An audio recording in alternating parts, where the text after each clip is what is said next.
With the movie blockbuster season upon us, it got me thinking, why is it that movies bomb? Or not even necessarily bomb, just underperform? Well, it depends on a lot of things. Maybe 5? I don't know, that's as many as I could think of. So let's get into this, starting with...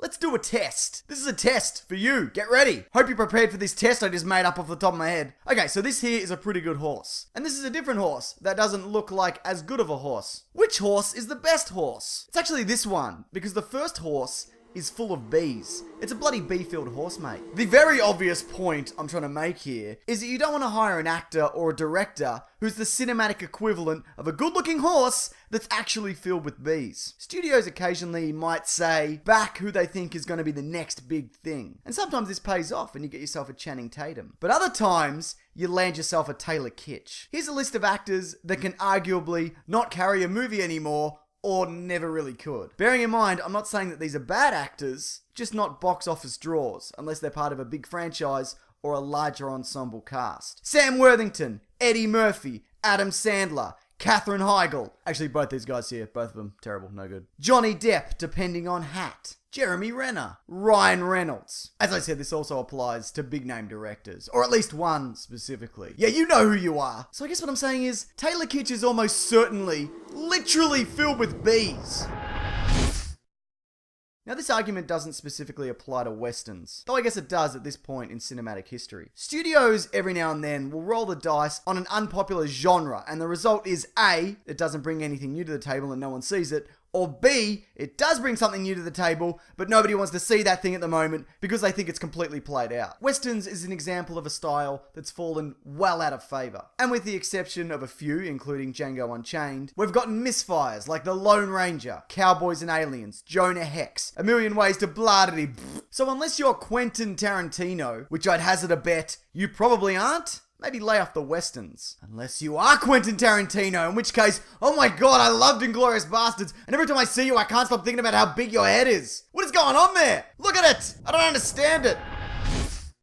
Bad marketing occurs for a number of reasons. Sometimes it can be because a studio just doesn't know how to sell something to an audience, or say it can be because they have no faith in a project, so they try to release it as quietly as possible, like a fart in an elevator, or Taylor Kitsch sneakily trying to get rid of his bees behind a dumpster just before he films his latest movie. It can also be because movie marketing can have people thinking, what the hell is this about? Which can be a good thing if you have a hook to get people into the movie, like Cloverfield or Train Monster. But with something like Tomorrowland, all people were given is what looks like a kid's movie, maybe? Some kind of future world or something, and every child's favourite actor, George Clooney. Now, I like and know who George Clooney is, but do you know who doesn't know who George Clooney is? Every kid ever. The premise of Tomorrowland was too vague for adults. Plus, they filled the movie with people that kids don't care about. So that's pretty much every single audience member completely ruled out.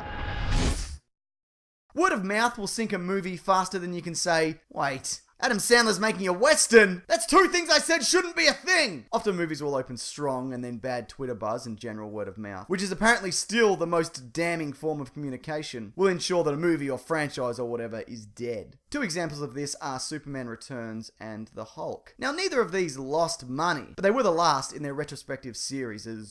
Superman Returns actually opened bigger and made more money than Batman Begins. But Batman Begins was so well received, in spite of people having endured the previous Batman film, that it was followed up with one of the biggest films of all time. And then one where people were like, magic knee brace?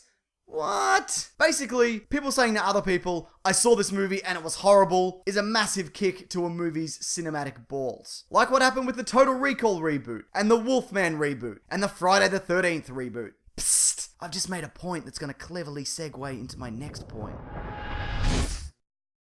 Unoriginality is a double-edged sword, or something. Because Hollywood thrives on recycling ideas. It's their lifeblood. But every now and then, audiences will stand up and say, enough! We hate this! Speed 2, Die Hard 5, Blair Witch, Blair Harder, Red Dawn, Ghost Rider. Subtitle, yes, we made another Ghost Rider. Of course, sometimes studios will just make the same Transformers movie again and again, and nobody bats an eye. But every franchise, no matter how popular, has a breaking point, as demonstrated by The Amazing Spider-Man 2. Subtitle, seriously, somebody stop us. We can't stop. We're trapped in a hell of our own making. I don't know, man. There's no hard and fast rule for any of this. there are multiple exceptions to every one of these points that I've haphazardly made. All I know is this: if we do by some miracle get another Dredd movie, it's again not going to make any money. But it should, because Dredd was great. Did you see Dredd?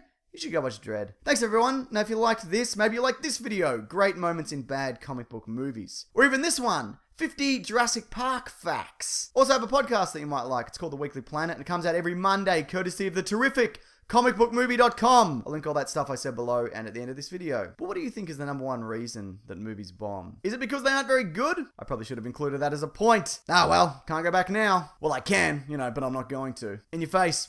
Video I made. If you do have any thoughts though, please feel free to leave them below. Alright, thanks everyone. Take care.